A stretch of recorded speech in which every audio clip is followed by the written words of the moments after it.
राजवाडा ना इतिहासकालीन तर आहेच आहे, पण याला एक विशेष याची ओळख आहे म्हणजे इथे स्वतः शिवाजी महाराजांचे पाय लागलेले आहेत.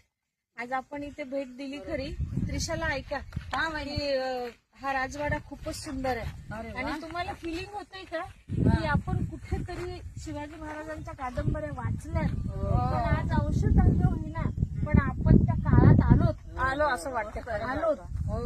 आलो असं वाटतं की अजून ते व्हायब्रेशन, शिवकालीन व्हायब्रेशन जाणवत आहे तिथे. हे तर असं तर वाटतं तसंच पवित्रतेची हवा अजूनही इथे तशीच शाबूत आहे. आणि विशेष म्हणजे इथल्या लोकांनी हे सगळं व्हायब्रेशन टिकवून ठेवले. त्यांच्या सात्विकतेनं, त्यांच्या इमानदारीनं इथले लोकल लोकांनी खरंच हे ती जपवणूक केली ना. त्यांचं कौतुक करावं तेवढं थोडं आहे. ते ऐकायला नाही येत आपल्यामध्ये आज, पण त्यांना मानावं लागेल की त्यांनी ह्या खानाखुणा शिवाजी महाराजांच्या अगदी जशाच तशा ठेवल्यात. आणि इथे आल्यानंतर ना त्यांचे वाईब्स आपल्याला येत आहेत.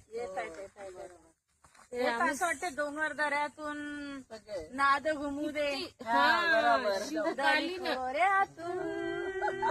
नाद घुमू दे, छत्रपती शिवरायांच्या जय जयकार.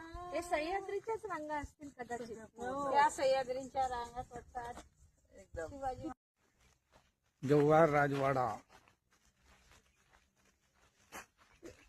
काजू ची झाडं बघा किती छान दिसत आहेत. खूप लागवड केली आहे काजूची.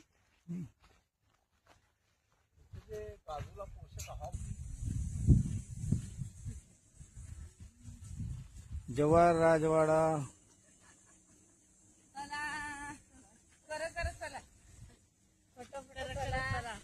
चला आता भुका लागल्या. चला सगळे काजूच्या वाडीतून हळूहळू चला, भुका लागल्या. बघा काजूचं फळ घेतलं आहे शिंदेताईंनी. शिंदेला भेटले काजूचे फळ, पहिल्यांदाच बघितले हे. हे काजूचं फळ आहे बघा, खातो आम्ही. पहिल्यांदाच पाहिलं. ताजे झाडावरची काढले, झाडावरचे गोड आहे. काजूचं फळ खूपच गोड आहे. हे बघा, हे झाड आहे काजूचं.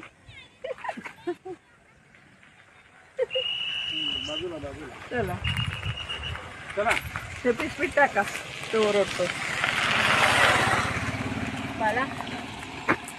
चला तो किती मारतो. हा मॅडम खा. छान आहे, छान आहे, मस्त आहे.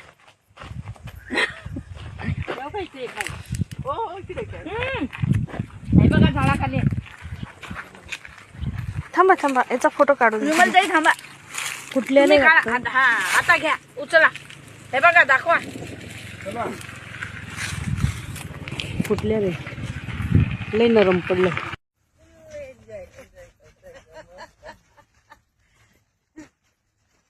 वहिनीचा घेतला.